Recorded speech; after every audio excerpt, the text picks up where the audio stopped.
I'd say the biggest thing in all of D&D right now is not the tabletop game. What is Larian Studios' wonderful sequel to the Baldur's Gate series, Baldur's Gate 3. So you may be wondering where the planned video on canon is. Well, it's still being worked on in the background, but like many topics I think will be reasonably short, the scope has crept up. But I still could not resist the urge to play Baldur's Gate, and I noticed there were some interesting mod options available that would make this game even more interesting to Eberron fans.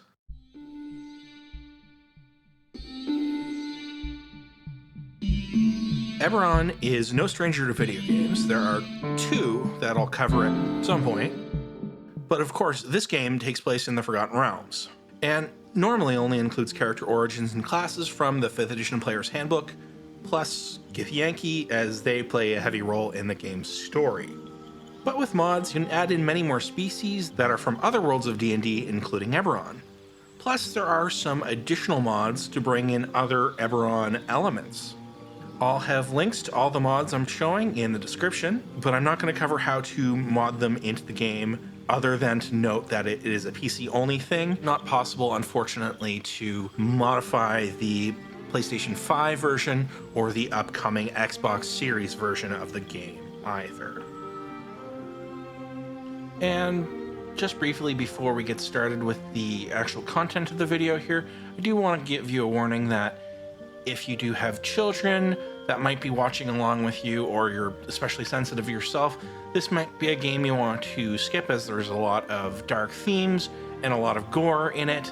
And as well, there is some optional nudity in the game, so keep that in mind before you start playing. So let's take a look at the mods. The first mod adds a lot of lineages for player characters. So you'll see races that are often included in Eberron games, like bugbears, or goblins, and kobolds, and full orcs as well, of course. There are some of the features within the custom lineages that are not exactly fully working with the current version, as at any time there's an update, things do seem to break. As you can see, the face model is not loading for these Goliaths. So what you will see, of course, is that there are actual Eberron options, like the Changeling included. And it does include features similar to what you're going to find in the most recent version, Mordenkainen's Monsters of the Multiverse, because it does type them as Fae. And the Shape Changer ability does let you change your form. So let's show you that. So if you bring up your menus in controlled mode, select this from the radial, shape change, and it will give you a number of options that you can switch into, including other party members. And because it is an at-will ability, you can just keep using it like an action, just like you do within the version from Rising from the Last War and Mordenkainen's Monsters in the Multiverse. You get feminine and masculine versions of all the playable races in this game. To end a transformation, if you're using controller, it's not added automatically due to something in the way it's programmed. So you do have to select that set slot and select this dispel identity thing each time you do want to end the transformation and switch into your natural form. Now, if you were using the keyboard and mouse version, it's much simpler. Select your shape changer ability here, and you transform exactly the same, but then there's a new box on the right hand side that will show up to dispel. So that works very similarly to how the Disguise Self spell and similar abilities work in this game. Changelings do have two body types available. This feminine one, where you do have some options to change their face without ruining the changeling aesthetic. Though you will see here that they do have elfin ears, which is fine for changelings, though it's not something that all of them do have by default in Eberron. But I believe that's something that ended up being tied to how they were built within the game, based on, I believe, half-elf as a base model. So, of course, there is this male body form as well that you can use and have full ability to customize it other than their starting clothes, because that's based on the class. You have a small ability to change the ear size here in the face shape, but it's still fundamentally going to be an elven ear looking type thing. You do also have the ability to change hairstyles, skin tones, add tattoos, that type of thing. Anything that you can for every other race as well. Though it doesn't limit you to the normal parameters that you'd find on changelings. So you may want to limit yourself to their normal pale grayish skin, whitish hair, and keep their eyes with the preset blank-eyed look, which is their normal visual.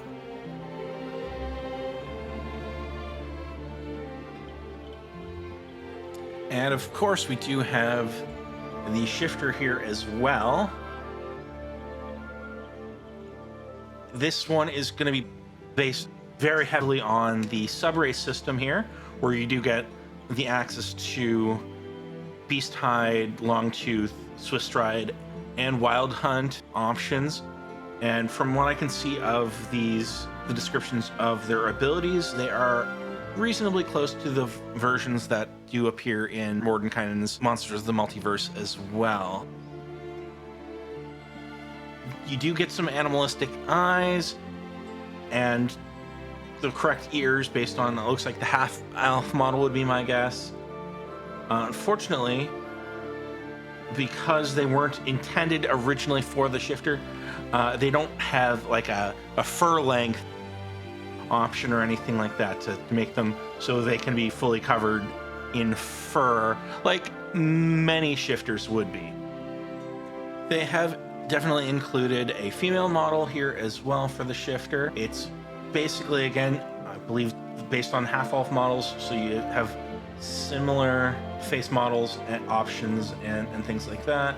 And again, they're not exactly fuzzy like you might want them to be for an actual shifter.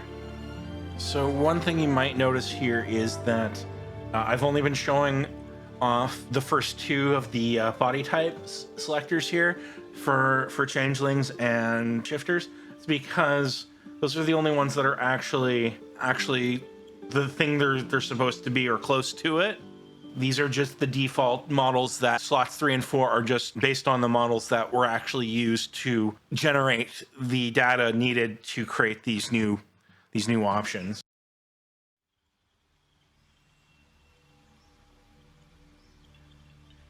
Next, we do actually have another lineage that is added here to the game from Eberron, which is the Kalashtar, which is not one I was expecting, as they're not always the most popular, and they're very Eberron specific. But they're here, and you can see they have abilities that are similar to what you'd see in Eberron Rising from the Last War.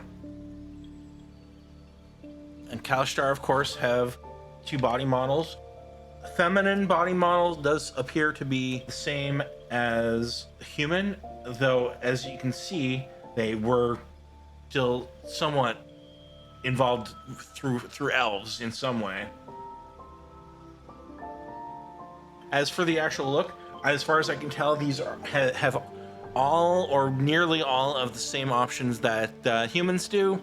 So it's completely up to you to make sure that they meet the looks requirements for a Kalashtar to be beautiful and otherworldly.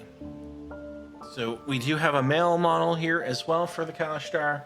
It's pretty much human looks as well. Completely up to you to make it fit your view of how Kalashtar should look.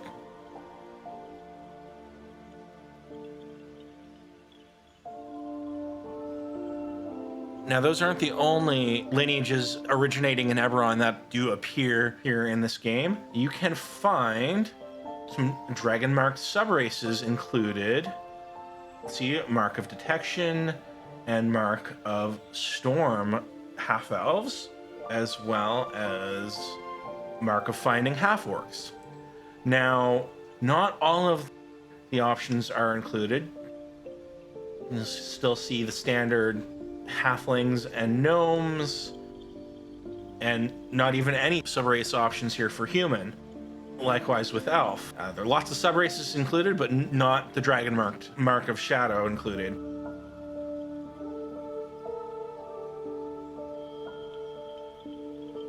What you will see here is that they have reasonably replicated the abilities from Eberron Rising from the Last War, giving the Mark of Storm half-elf the Gust ability, and matched many of their abilities here, including Spells of the Mark. Now, not every included Dragonmarked subrace has the Spells of the Mark ability, though it looks like they're kind of built into some of these other abilities. Like, I believe it's built into Magical Detection here, as well into the Finder's Magic ability on the Mark of Finding half-orc. As you can see, the Dragonmarked half-elves use basically the same models here as a high half-elf in the base game, as does the half-orc here. So you're not going to see any difference there. So you'll have the full range of customization options that they did include. Now, one thing you might be hoping for here is that the Dragonmarked characters have the ability to actually have a visual dragon mark. Unfortunately, that is not something that is included here, but at the moment you can kind of replicate it somewhat with giving them a facial tattoo. Now, the options to get something that's kind of close to a dragon mark aren't the best. This is the one I personally recommend them for that.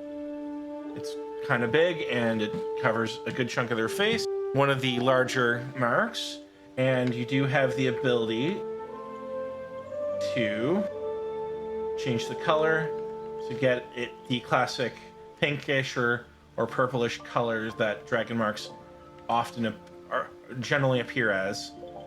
Something to that effect.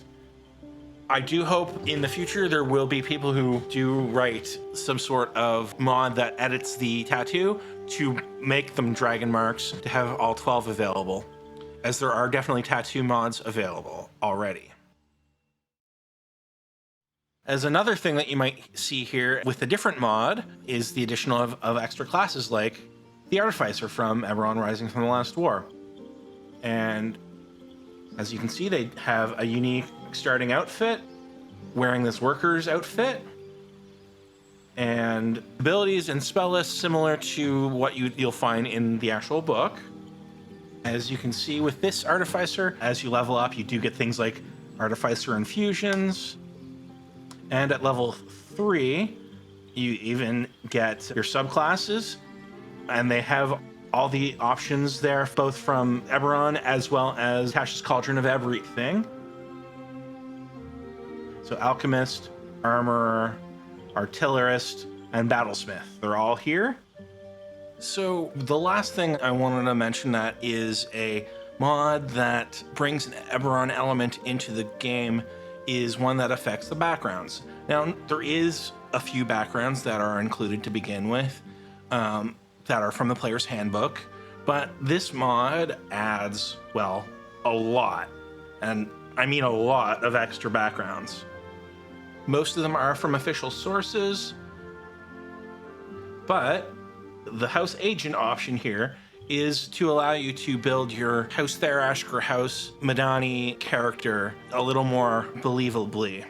It has the same options as the version that appears in Eberron Rising from the Last War.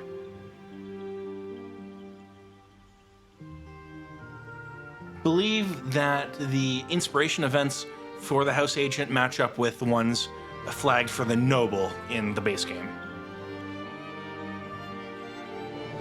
So those were all the mods I was able to locate when searching through Nexus mods for Eberron related elements. Since I have been writing and capturing the information for this video, I have completed my first playthrough of the game, and I must admit it was a lot of fun and very well written. I ended up playing through as the Changeling Artificer that you did see in some of the footage captured for this video. I do wish that the game accounted for characters that aren't origin characters and are not Githyanki, that are not perceived as having lived in the Baldur's Gate region, just for role-playing reasons. If you want them to be from another part of Faerun, or like I wanted, my idea would have been that an Eberron character had been transported there to this new material world. But again, that's a criticism of something that required mods, in my case, to be added to the game to make it make any sense at all. So that's it. Thank you very much for watching. I'll get back to working on that video on canon.